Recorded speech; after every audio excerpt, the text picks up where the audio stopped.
Mr. Bruce, if I could just bounce in here.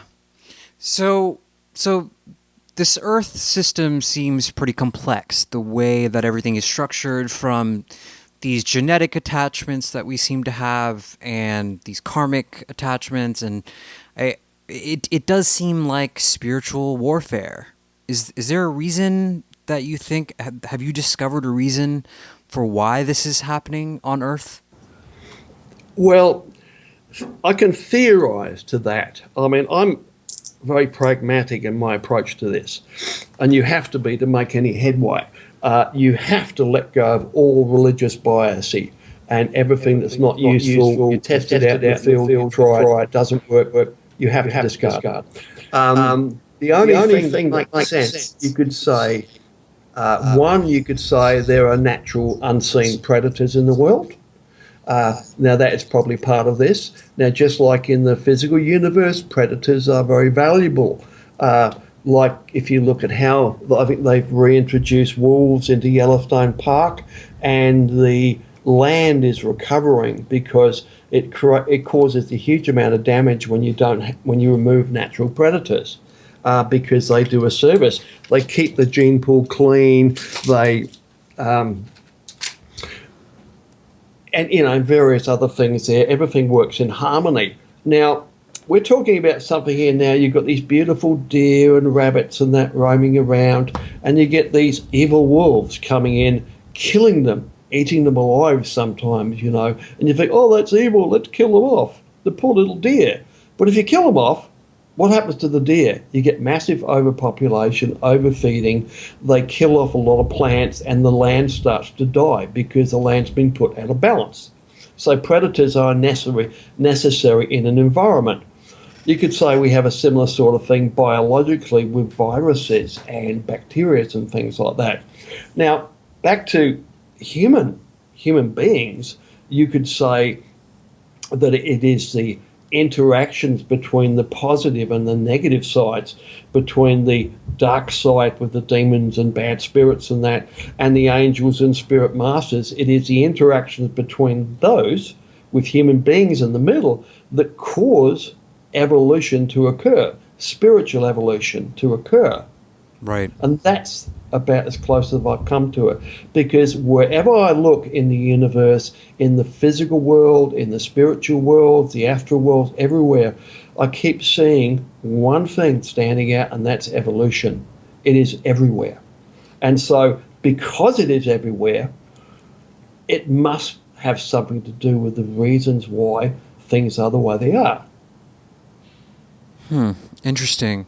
So this does aid in our natural evolution. Do you find that in death and in the afterlife that these attachments that we have follow us over? Not in the afterlife, no. Once a person physically dies, it's a whole new ball game. Now, the ghost, keep in mind there's a mind split effect occurs at death, which can affect what actually happens. You could say you have your real-time etheric body, the lowest level energy body to the physical. When the physical body dies, that is like the ghost that can be occasionally seen. And most ghost sightings of deceased people happen within 2 to 4 weeks of a person dying. You get various phenomena and that which are quite common. Now, but if a person does not move on, then that person can, through associated touching physical beings, like trying to give relatives hugs and that, you can end up like earthbound. Because when you touch, as a ghost, when you touch a loved one, let's say you try and hug your wife or your daughter or something, you will soak up like living physical universe energy by osmosis, just by trying to hug somebody. And keep in mind that you'll just pass through them. You may give them a bit of a shiver. They'll notice it. And that's one side of it. How do you think we can dissuade these beings from attaching to us? I mean, you at the beginning of this recording, we discussed. I mean, you say that it's being at the wrong place, at the wrong time.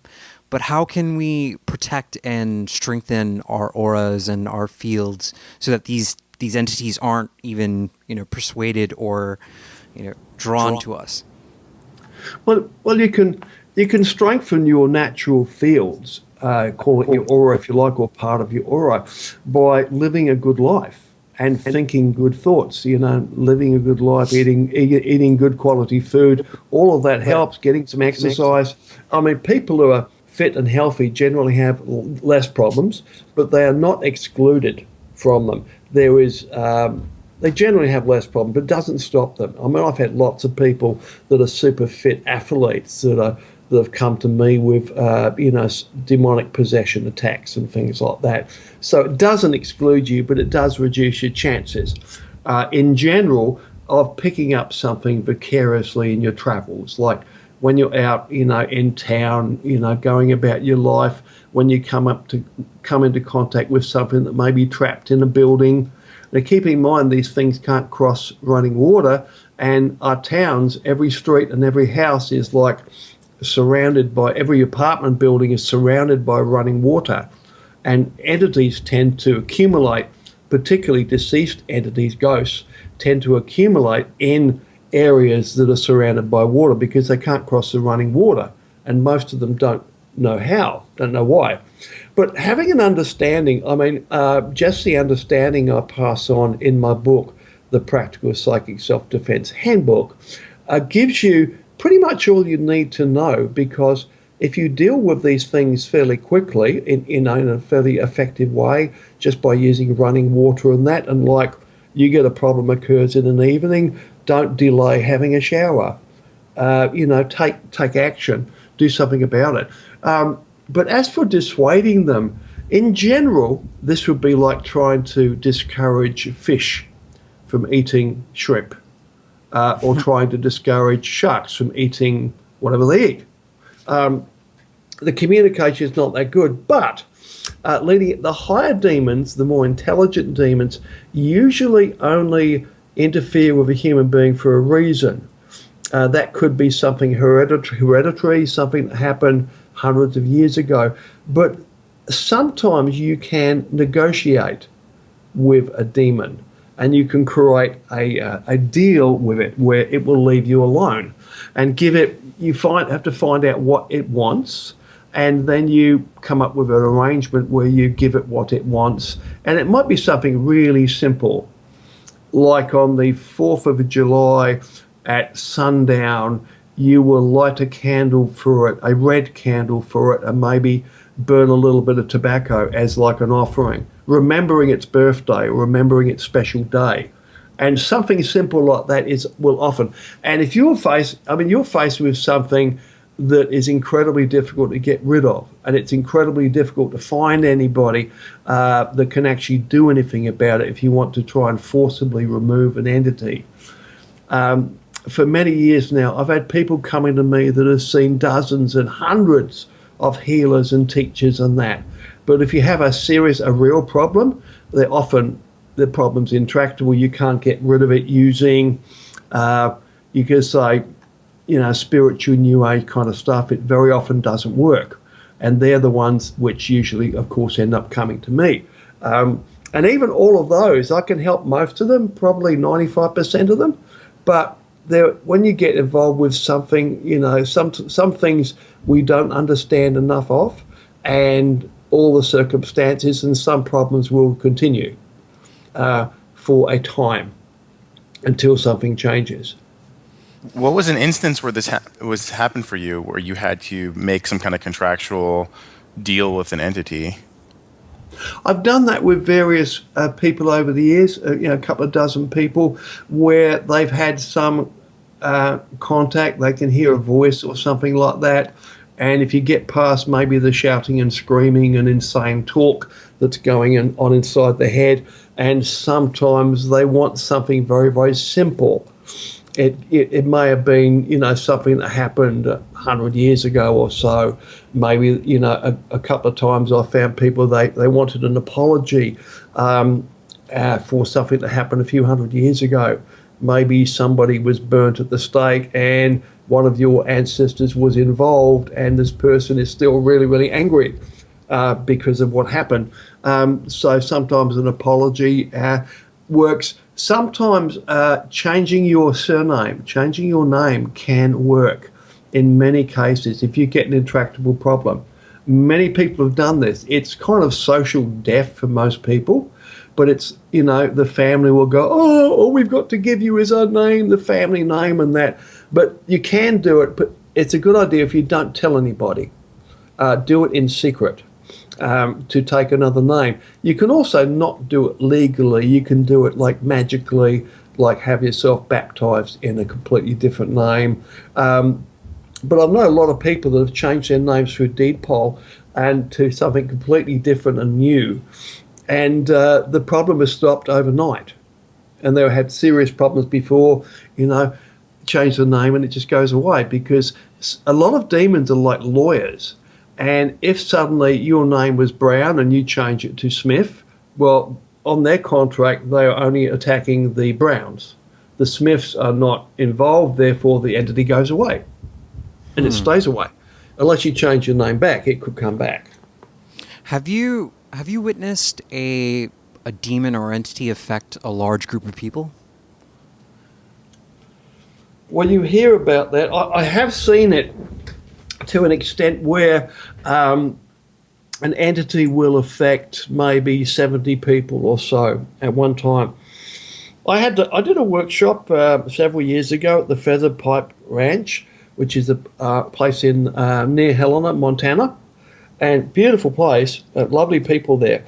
And we were on the last day of a 7-day workshop, so we knew each other pretty well. So I think there's about 70 people there, big room. And I'd arranged for a young woman who had a serious demonic attack going on to come down at the end of the day. And I think it was about 5 p.m. she was due to turn up. And she turned up about 4 o'clock. And I'm presenting, I'm talking to these people as we go. And she quietly slipped in, a lovely looking young blonde-haired woman, about 24. And she very quietly and politely slipped in and sat near the door. She found a chair, and her friend who drove her down sat next to her very quietly, politely. Now, just about everybody in that room, 90% of the people in that room hated her on sight, and they could not explain it, because I used this, because we actually had another session after that, because I noticed what happened. And so I extended it. And I got a show of hands, and those people would admit it. And 75% of the people admitted it, and a bunch of other people admitted it afterwards when, private to me. And this included one of the group leaders there, who was a very spiritual person. And this person was very troubled, because how could that happen? I meditate for a few hours a day. I'm a vegan, long-term vegan, and this and that. And how could this happen? That I suddenly feel hatred surge in me. I could be so affected by a demon, a negative entity, whatever you want to call them. And these things, these entities, some of them are very powerful. And I believe, from my examples, at times I've seen this happen many times. It's like they have a charisma that they can project. Is one way of thinking about it. Another way is that the entity, you could say, or the demon can split itself up into 100 different, it'll, like an astral projection where you produce an energy copy of yourself. It's possible that a higher demon can create 100 copies of itself, and these go out and attack the people in the room, those that are approachable. And obviously there's some in there that it couldn't get through to. But I tend to lean in favour with the simplest solution that is there. It's an atmosphere it produces, which is it's like a thought form where the atmosphere is impregnated with the thought of this person's horrible. You hate them, stay away from them. You're picking up basically how the entity feels about this person. And but yeah, that was one case, and I've seen many, many other. I mean, a lot of the people that come to me that have been demonized for some time have these amazing stories, and they're very, very similar. It's like people hate me. It's like you could go up to a counter to get a hot dog, for example, and the guy there serving you is nice. Hey, go and chatty and that. If one of these people walks in behind you, the person will instantly hate them and it's like, what? They're really rude to them. You'll see this happen quite commonly, that just serving people and stuff they come into contact with, gas stations that are just suddenly rude to them for no reason, apparently. And this is a part of the demonization whereby the entity tries to alienate the victim from the support of other human beings, which kind of makes sense in a certain way if you are trying to break down the will of another human being. If you're trying to drive them Divide mad, and you conquer. isolate them. Yeah. I have a quick question for you, Robert. There's a lot of renewed interest in the Gnostic traditions, and people are starting to kind of get a better understanding of the background concerning, you mentioned Yehud Vavhe, the Jehovah God. What is your understanding that you've explored this space? And this is kind of a down the rabbit hole question, but what is your understanding of the demiurge and the role of, say, Jehovah and Satan and these type of entities that have this tradition in other religions, and their role in what's going on with these, I guess, lesser demonic beings? I really don't know. I mean, I could easily make up something believable here, but some of the bigger questions I really don't know why this is happening. It's That's fair. I find it more important to be able to deal with these things and find practical ways of getting rid of these things. I basically try and find things, situations that negative entities don't like. Like if you have a household, and if, I do this regularly, a drill. If we come under attack here, it's quite obvious. I feel it, my wife feels it. It's obvious we're getting the symptoms. We go for a drill. I mean, the house is always lovely and clean, but we light a censer and we burn some frankincense and myrrh and maybe a bit of copal in a mixture in a censer. A censer's, the thing you swing by chains, and you've got a charcoal cup in there burning, and you put granules of incense on. You see them used in churches. Yeah. And I swing that, and of course it creates a huge amount of smoke. We put on some special spiritual music, and we are very, very careful how we talk to each other because we're on alert for influences coming in. Like I said, the girl who turned up at the workshop, everybody hated her. This plays havoc in a relationship. You will suddenly come out with something really hurtful or say things in the wrong way, and before you know it, you're at each other's throats, or one person's in tears and the other person doesn't know what they've done. But we're very, very vigilant about that, so we're very, very careful and thoughtful about how we conduct ourselves. We put on some lovely music, and we just keep lighting the incense. We smoke the house out, really smoke it out. I mean, you can see the smoke in the air. You can't see the other end of the house through it. A lot of smoke. Hotboxing the Bruce household. What we do there, we're creating a place which a negative entity would find horrible to be in. It's very uncomfortable for them to be there. Lovely spiritual music, beautiful organic incense, and lots of it. And, we escalate up from there with, if it's bad, even symbols and things like that. Even if I have to fumigate the house, if it's worse than that, I use the red hot chili, and you burn that in a censer or in a cast iron fry pan. And you need like smoke goggles and a wet towel for that one because it'll burn your lungs. And the ultimate, of course, is burning sulfur powder. And of course, that is poisonous to you and to animals. So you've got to get the kids, the animals out of the house, and you have a few sensor areas. You can make them using like ashtrays and that, where you light the cup of it, the charcoal cup, so it's glowing, and you put like a half a teaspoon of sulfur powder, which you can buy from Bunnings. You can buy it from any gardening type shop. You can buy agriculture sulfur for a couple of dollars. It's very, very cheap. And go to Home Depot, they'll have it there in the gardening section. And you put like half a teaspoon on there, don't drown it, and you light the ones at the far end of the house. You shut all the windows, and then you leave the house for an hour, and then you come back, hold your breath, open a couple of windows, and wait till for the fumes to clear. And this, after doing it, it makes your house smell beautiful because sulfur absorbs odors. It absorbs nasty odors. And it will also kill any insects in the house as well. Weevils, cockroaches, you name anything, it will kill them. Fleas, they all die. So you kind of It's fumigate like your house. fumigating. Yeah. Yeah, and that cleans your house out of, and that will also burn away negative energies that may have built up. And think about it's like a dark pile of smoke built up in a dark room somewhere. Well, the sulfur fumes actually destroy the dark energies that are building up in the house. So, but Mr. Bruce, that's the last resort. Yeah, try incense first.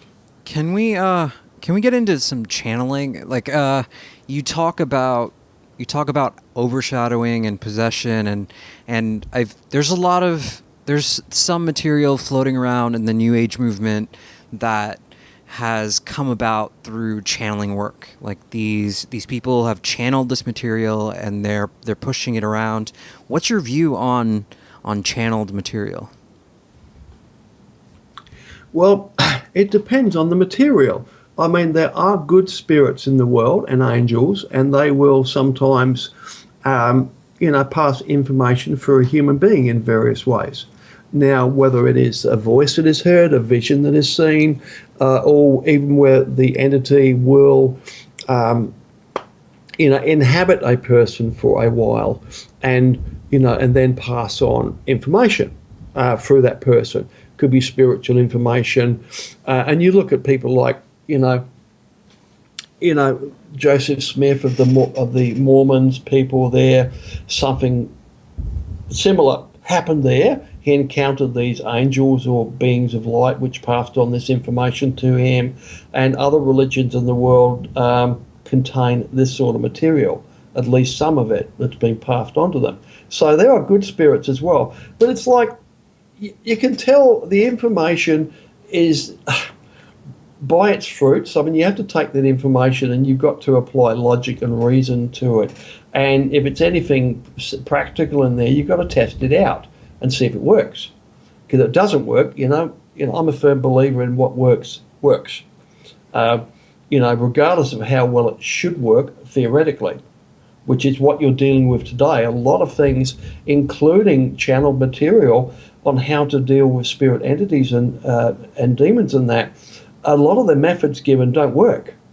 And in fact, I've read some books by well-known authors dealing with, negative spirit entities and that, and these spirits, channeled spirits, claim that spirit possession is impossible. It cannot happen. Like a spirit cannot enter a person like a bird flies into a tree, for example. Now, I know that is a lie. Now, when pushed, and I'm taking information here from an author named Allan Kardec from over 100 years ago. He wrote the Spirit's book, the Medium's book, and I'm quoting from the Medium's book. Yeah. And when he pushed the people, because he had some experience with people being possessed and that, they did admit then that, if a spirit does interfere with a human being, it's only because the human being has something inside of them which is like what is inside the spirit. So like attracts like. And that's why you've attracted the spirit to you. Now, I totally disagree with the whole like attracts like thing. It's been hugely corrupted and it's used as maxims are generally faulty. It doesn't work in real life, and it definitely doesn't work in the spiritual universe, not as a maxim that covers everything. And this was the argument I was having when I was offered the contract for the Practical Psychic Self-Defense Handbook, the original. And where I won the argument was, these people were stuck in the rut of it's karma, it's this and it's that, there's nothing you could do about it. And it's like the person suffering attack, they're bringing it on themselves somewhere, they've been dabbling and they've got bad thoughts, or they're a bad person, like an alcoholic attracts an alcoholic spirit sort of thing. And where I won, I've done extensive work with children, including babies 6 to 9 months, years of age. Now, I've seen babies like 6 to 9 months, years of age, which are suffering full-blown demonic attacks. And these babies are screaming, they're rigid, there's physical damage occurring, muscles tearing and things like that, horrible things. And I've proven these are attacks with the mother's consent, of course, who comes with me, by walking the baby across running water. And there's instantaneous stops the attack. And you walk across it, as soon as the baby crosses that water, the baby goes limp, and it's goo goo gaga, happy little baby falling asleep.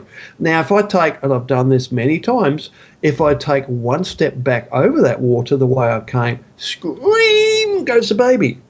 I've done that with babies. I've done it with my own children. I've done it with myself.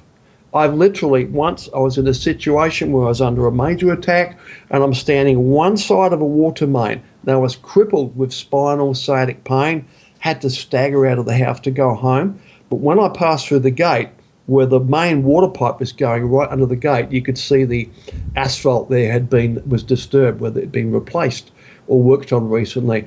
Now, there's massive pain. I was hobbling. I had tears running down my face. And the instant I stepped through that gate, the pain stopped. And I go, wow, I'm okay now. This is at night time, about 8 p.m. in the dark. And I thought, well, I'll go back and join the party. One step back, there, down I went instantly. And, oh, not so good idea. Hobble back, through the gate again. It disappeared again. I did that a couple of times before I realised there was something over there that I can't see that is biting me. I couldn't sense it. I'm quite sensitive. It was just there. Now, I experimented with this. I moved my foot up to that pipe very, very slowly, sliding along the ground. And when I got to an exact point and my tippy toe just crossed the water, I could feel a spasm and pain instantly shot up my leg into my back, and I was like almost crippling pain. And pull it back, pain stops. So I had pain, no pain, pain, no pain, pain, no pain. And I've done that experiment dozens of times with myself and with other people, and it's like valid. This is what's happening. We don't know exactly what's happening here, but we have a pretty fair idea, keeping it very simple, that these things, whatever they are, cannot cross running water. And using that one principle, this is my gift to the world. I mean, if you go back into the myths and of the past, you come across records where ghosts and werewolves and vampires are not allowed. They can't cross running water. Various things like that can't cross running water. And it's called myths and old wives' tales. And this is where your vampire movies and that come from. Even the fact that a vampire must have your permission before it can enter your home. But once it has permission, you cannot revoke that. That is also valid. A lot of spirits need your permission before they can actually attack you or try and possess you. They try and elicit permission. Permission's a big issue, which applies to many spirits, but not all. So it's complicated. I know the basics here, and I know things that work, but there are some fine details in that, the different types of entities and that, which I don't know enough details on yet to give like a credible description. I could very easily make something up, totally believable, which I believe a lot of other authors and people that write on these subjects and people that channel do that. You get this religious belief system biases where it's got to fit this theory and these books and the things which are commonly accepted, and you fall into that trap. I mean, this is why we have scientific method to protect the realm of science from bias and hearsay and all the things which would destroy science. Because, a scientist is by definition an open-minded skeptic. And when you take information, it must be through personal experience.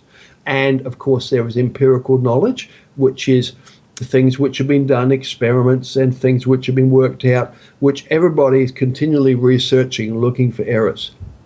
Trying to make sure that the scientific record is absolutely 100% the truth as far as they know it today.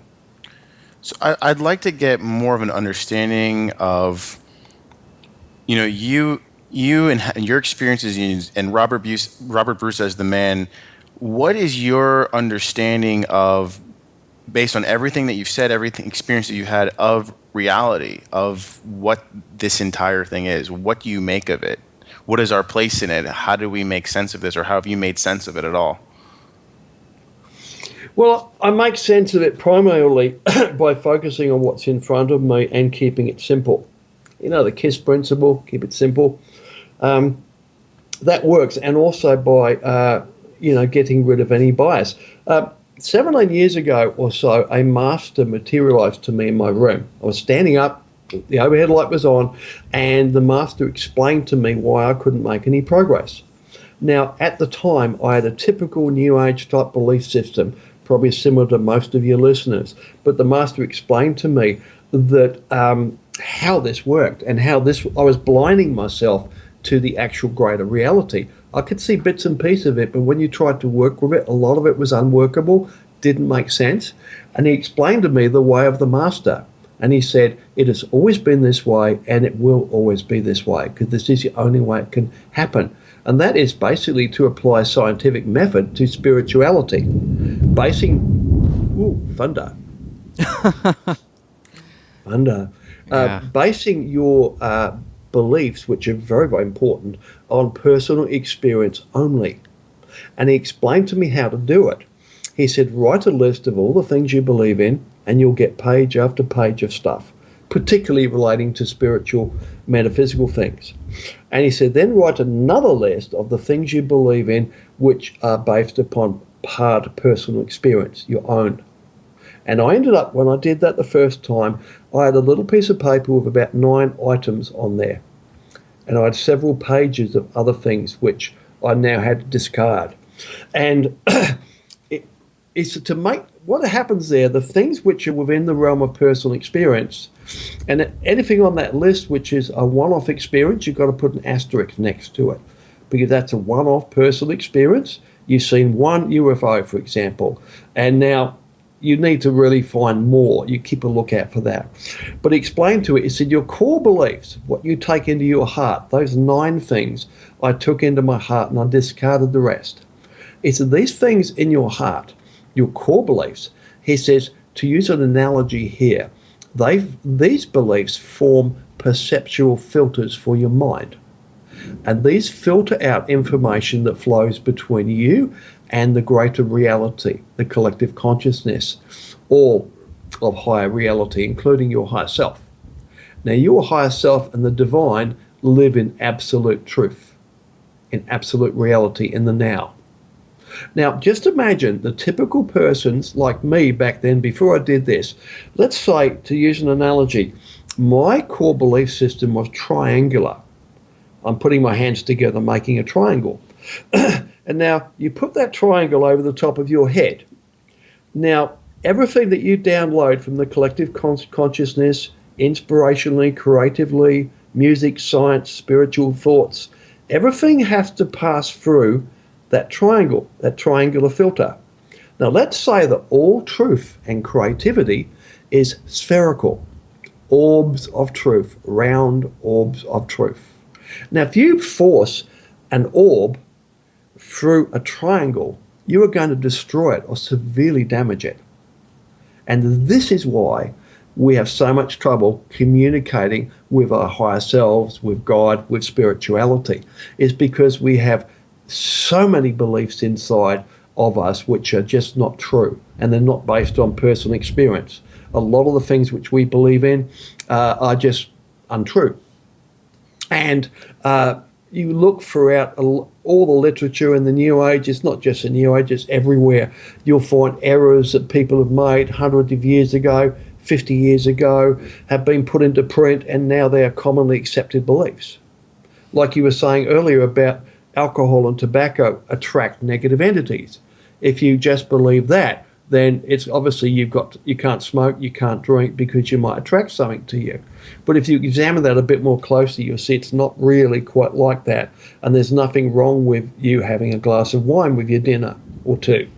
It goes like that. But a psychologically comfortable way of doing this, which explained to me, was one, you have your core beliefs in your heart, those 9 things. Hold out your left hand, And there you have your probabilities list. Things that you think are probably true, but you're awaiting personal experience before you take it into your core beliefs. So you've got a bunch of things there. And then you hold out your right hand, and there is your possibilities list. Things that you think are possible in the universe, but you don't have enough information or experience to take that to the probable list or into your core beliefs. And the things in your probable list are awaiting personal experience before you can take any item from there and place it in your core beliefs in your heart. And this is what blocks us from our higher self. This is where I came from. I put this into practice starting many, many years ago. And this is why my approach to the greater reality is quite different from anybody else's, because it must be based on personal experience. Now, fortunately, I have a lot of personal experience in the areas I'm interested in. Yeah, I really like that. I like the core belief system. Mr. Bruce, we have some questions that were submitted to us, if you don't mind. They're a little bit off topic. They're not psychic self-defense related. They're It's okay. they're more of Just on the before we astral. move on, Sure. I have a document about that experience I call the catch basket concept, which details that experience with the master and the process of purifying your belief system. It's very, very easy to do. If you want, I'll give you a copy of that, and you can make it available for download. It's a PDF for your listeners. Yeah, absolutely. Definitely. Okay, I'm finished. Okay. So the first question is,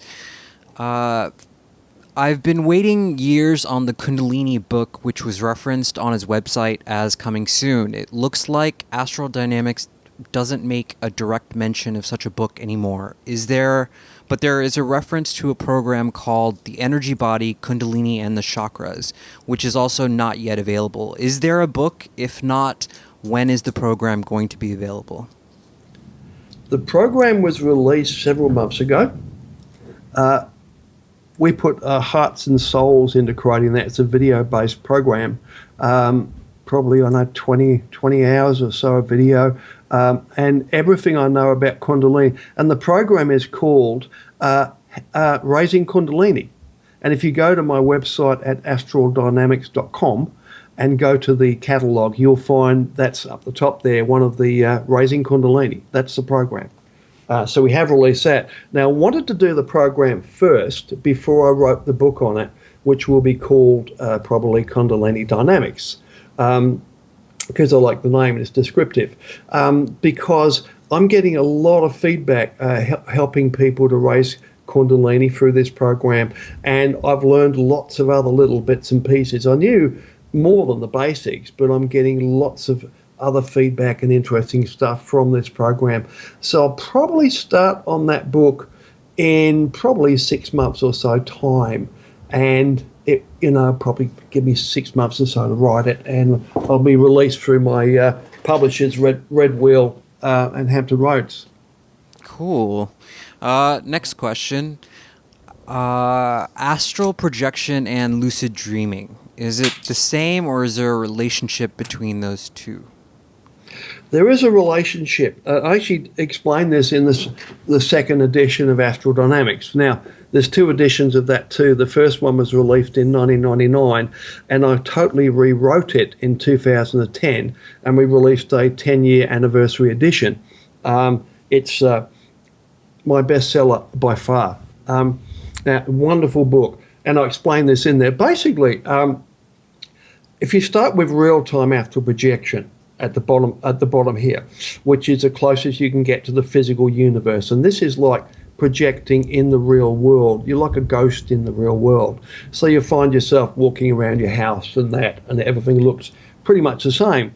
Now, you have dreaming, lucid dreaming, and wake-induced lucid dreaming. That is actually a lot easier than learning how to consciously astral project, and it's actually much more powerful in many, many ways. Now, anything to do with the dream mind is a projection into the mental dimension. It's a projection of the mental body, and this is why dreams, lucid dreamings, and wake-induced lucid dreams are a lot more memorable, and when you're in those experiences, your mind feels more normal. which means you can remember things better, like who you are, what you're going to do, you have a plan. Now, in an astral projection, you have from real-time astral projection, you go up a gradient into the astral planes and realms. Now, there's a direct parallel with these and the mental dimension. So if you hold them side by side, you've got the astral dimension, the mental dimension here, and they go from the low area. Both of them have a real-time zone level. So the mental dimension, you have a level you can project into real time, like a ghost in the real world, and it's a lot more solid. And they all have, you go higher, you have the astral planes, and you have the mental planes. Now these are the same thing. You are just perceiving the astral planes from the mental level. So they're a bit more different, a bit more colourful, a bit more complex, perceived from the mental dimension. And there are higher bodies and higher levels beyond that, but those are the ones that need to focus on because any experience with the others is incredibly rare. So what most people have, now whether you have a mental projection or an astral projection and how high in the astral planes, real time, or whether you have a lucid dream or wake-induced lucid dream, that it depends upon how your chakras are functioning. And your chakras are very complex things. So the combination of your chakras and how they are functioning during experience, you will have a normal projection is part astral and part mental body. And there is a mixture there, a variable mixture. Some people have mostly astral, and you will find if it's mostly astral, they're stuck in the real-time zone, and that is a projection of the flesh of your body.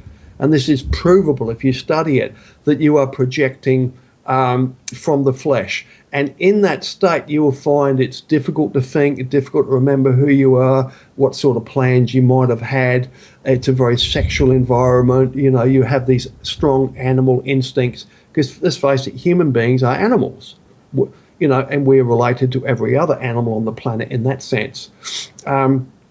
But yeah, there's a mixture of astral and mental, you could say, energies in most astral projections. And this is why you get such a different range of experience with all these different oddities, you know, a huge range of different types of experience where people experience different things from other people. It's not consistent. And this is why, because of how the chakras are functioning. And the chakras are, of course, quite unique. So, yeah, that basically explains, that's my working theory at the moment, and it's very workable. It works. Okay. Next, does the moon have anything to do with astral projection, and what is on the dark side of the moon? I think it does have something to do with it because human beings are affected by the full moon, particularly, and some people are affected by the new moon. I am affected by the full moon.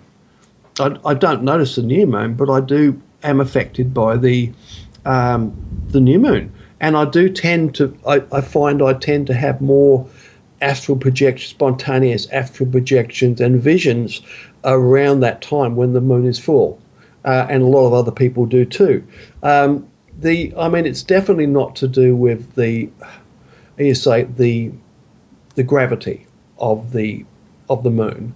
You know, you think these massive gravitational forces there, because often there is a moon up in the sky in the daytime that we can't see. The moon is there, or it's there at night. You know, with a new moon, the moon is still there. We just can't see it. You know, because the angle is wrong. It's not reflecting light off the sun. So it's definitely not the gravity. I think it may be something to do with the light reflecting off of the moon. But that's just a guess. There's no real understanding of why that is, you know, that happens. But anecdotal evidence does suggest that it does affect people considerably. As to what is on the dark side of the moon, I've been to the moon many times, and it's basically, you know, more of the same. It's just the light is a lot lower. It's kind of darker. As for anything I may have found on the moon, I don't generally talk about that. Okay. Is it possible to pull someone out of their physical body and into the astral realm? I have tried that to death. You wouldn't believe how many times I get asked to do that. And I've tried that. But what happens is, if it actually fits in here with what we've other things we've been talking about, if you and I synced up, and let's say I'm going to meditate and do an astral projection at the time when you are going to bed, and you're going to be relaxed at say 10 p.m. Waiting to come out of your body. Now, two things happen here. If I astral project to your room and I approach you and I try to pull you out of your body, you will interpret that as a massive psychic attack. It's very unpleasant. You know, massive tingling, shivers. You may feel the hand and something trying to pull you out of your body. And I kind of guarantee that you are going to panic. You know, in that. It's a very unpleasant experience there. Now, the other thing is, let's say I caught you just at the right time, whereby you are going to be just about astral projecting. I'm there at the right time. Maybe I try and pull you out. Your body's already loose, and one astral projector can touch another at the right time. But this would be very tricky to, coordinate. But let's say I was there at the right time and your arm's already floating loose. Then I could grab that arm and gently pull you the rest of the way out of your body, because you're already out. Your astral body is actually just floating still inside your physical body, but it's already separated. Now that would work, and you wouldn't get the negative side effects of the unpleasantness of trying to force you to astral project. Now I have done this on many occasions, but the problem there is it's very, very rare that you would remember what has happened the night before. I mean, I could take you and we could travel together, and I've traveled with other people. We could go to Paris and, fly around the Eiffel Tower, go to the moon and do all kinds of things. But I almost guarantee you won't remember this when you wake up. No matter what I say, no matter what you do, there is a problem with astral projection, in that in order to produce an astral projection, your physical body mind must be in the process of falling asleep. Now, that's kind of mandatory. Now, in order for you to re-enter your body, you must be in the process of waking up. You need some kind of arousal there to allow the astral body to re-enter you. Now, what happens? After you astral project, a good part of your energy shifts into the astral body, and you will feel paralyzed and really weak and very tired. And normally, you will just go to sleep. Now, when you go to sleep, you will bomb into stage 1, 2, 3 sleep very, very quickly. Within a couple of minutes, you'll be in stage 3 sleep, which is quite deep sleep. Now, in that state, sometimes an alarm clock or somebody trying to wake you up will fail if you're, because you'll feel really, really tired. And because a lot of your energy is also out of your body, which makes you more tired. And so you are not going to be able to reintegrate. Now, if you come back, let's say we'll stay out 5 minutes, this is more workable, and then you're going to try and get back into your body, passionately, savagely shouting your success. Well, that will hopefully make an imprint of a powerful memory that you will realize in your mind. As you wake up, you'll have the memory of it. That's a technique I teach people. Usually 10 seconds out of body for the first OBE, and then dive back in, passionately screaming success, to try and make an impact on the human mind. But longer than that, it could be several hours before your physical body will wake up. And if you're in your astral body, if you try and get back in before then, your physical body will feel cold and damp and very dead. It feels like dead meat. And Okay. It's quite shocking. And a lot of people have been traumatized not knowing that. They've got out of body and they've tried to get back in. The physical bodies fall into a deep sleep. It's not easily awakened. And the subtle sensations of a returning astral body are usually not enough to awaken the sleeping physical body mind. So you're laying on top of your physical body and it feels cold, and you will think, oh my God, I've died. And you'll go into a panic usually if you don't know what's happening. What to do there, of course, is just to go on your way, explore the astral. You probably won't remember it in the morning, But as you can see here, it's quite a complex thing. It's not something that's easily done, pulling somebody out. Yeah. Okay. Last question from our guests here. Have you met any aliens in your journeys? Yes, I have. Yeah, I have. Okay. Several. Yeah, I've seen giant spaceships the size of battleships, or aircraft carriers, and I've been in company. When I was like 19, I was in the mercantile marine, merchant navy, cargo ships, and going from where I am to around Darwin, particularly up that way, we would often see these giant ships coming down, and they looked like, imagine an asteroid the size of quite a big ship, and it's like a football sort of shaped with made of iron with pock marks in it, like a typical asteroid. But this has like a bright blue-green aura, very distinct around it. And we had one landed probably half a kilometre, 500 yards off the port bow on a beautiful, clear, moonlit night. And it decelerated and it slipped into the water without a splash. And we saw two in one night. Lots of things like that. I was also physically abducted at least twice that I know of. And I recovered the memories to one of them. I was in the company of my mother. We were making a small road trip, like a 35-minute drive, and coming back about midnight. And we were like literally abducted, and we lost 4 hours of time. And we got home, we finished that journey. We left about midnight. We got home about 4:30 a.m., so at least 4 hours missing. Wow. And I recovered those memories many years later, because I always remembered the first part of it. Driving along the road, this brilliant light appearing through the trees, going through a wooded area, and the ship moving out. And years later, when I recovered the rest of the memory, this fairly spherical ship very quickly landed on the road, a ramp went down, and I drove my car carefully up the ramp and turned the engine off and put the handbrake on. Now, something was, telepathically controlling me, which is a little bit like possession in a way, but it's kind of done remotely. And we're taken up onto this huge ship, which is in high orbit, not low orbit. It was a really big ship. And the room we were taken to, there was a few little greys, running around involved, but most of the people there were, the aliens were human-looking, quite human.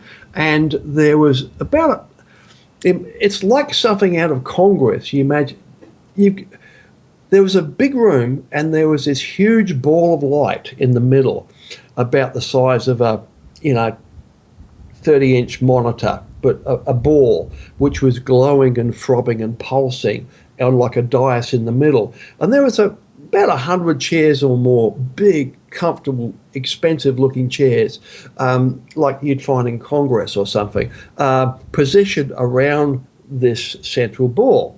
And there was about 100 people probably sitting there or less. And my mother happily smiled and went and sat down and looked at the ball and kind of zombied out. You ever seen the Dark Crystal? It's an old animated puppet thing from many don't years think so. ago. It's kind of like that. Anyway, but I didn't sit down. I was talking to a man, and it was, I was excited, and he took me aside, and we, took me away from that room. We went for a walk around the ship, and while we were walking, there were some big windows there, like bay windows, but spaceshipy, like you'd find on, Star Trek, on a Galaxy-class starship, big windows. And you could see the Earth. We're obviously in high orbit. And, looking down. And he explained to me what was happening. He said, for hundreds of years, we have been abducting human beings astrally and also physically when we can, if it's convenient, but also astral projected doubles.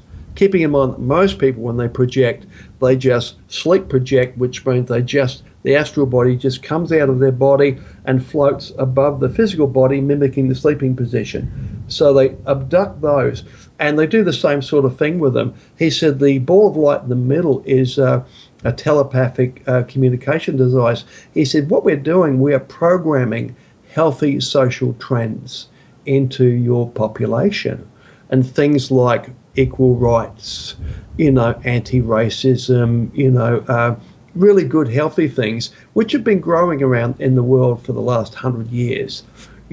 Racial equality, sexual equality, all kinds of things like that. And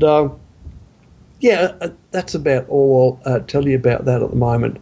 But because I'm not allowed to talk about anything other beyond that. But what he did say, he said the reason they're doing this, they're very benevolent. He says your civilization has to pass through a very narrow window, like an envelope window in a mailbox.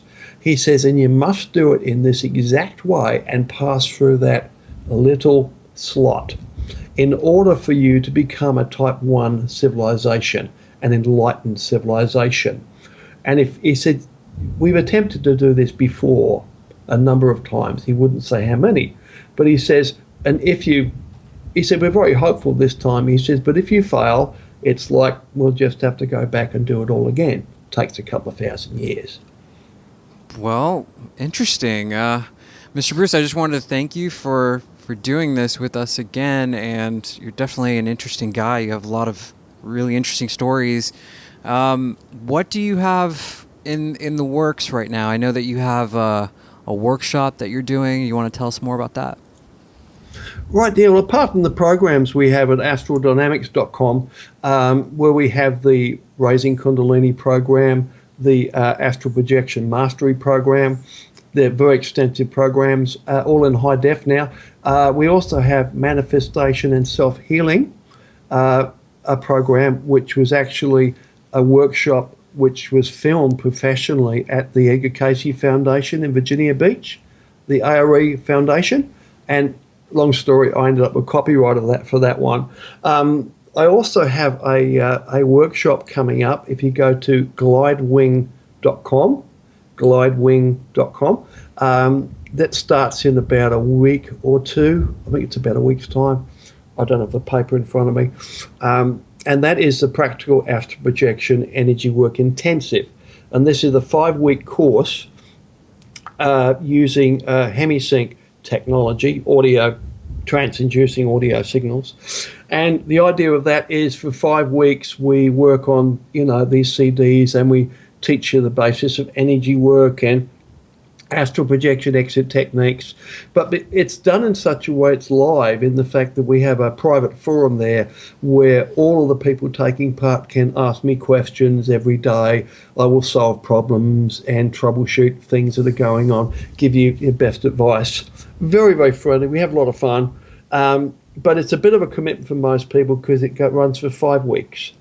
And, the idea is if you work for 1 hour a day with the CDs and also do some energy work and astral projection exit work and that as well, probably ends up 2 hours a day and a little bit of reading, then, you have the maximum chance of succeeding in having an astral projection, including things like the slight discomfort theory, the short OBE technique, 10 seconds out of body. We push that, and we have a great deal of success.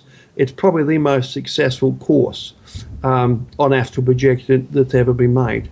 Cool. Okay, with that, Dr. G, you got anything else, man? No, Rob, thank you so much for coming back. It was an absolute pleasure. You're welcome. Oh, by the way, for your listeners, I also have a community forum. With a few thousand members and a lot of free material, and that is at astraldynamics.org, O-R-G, astraldynamics.org. You might want to put that up in your... Yeah, we'll definitely put the link on the website for everyone to click. Yeah, and I'll send you that document, the catch basket concept, once we finish this recording. Excellent. We're looking forward to trying that course out, having like a real astral dynamic. All right, guys. 5 weeks. But I mean, even if you can't take part every day for the 5 weeks, I mean, it'll give you a good chance to review it and, get a good feel for what's happening. Sounds good. Cool. Well, this is The Human Experience, and I'm Xavier, my co-host, Dr. G. Just thank you to Robert Bruce for doing this again. We will catch you guys next week.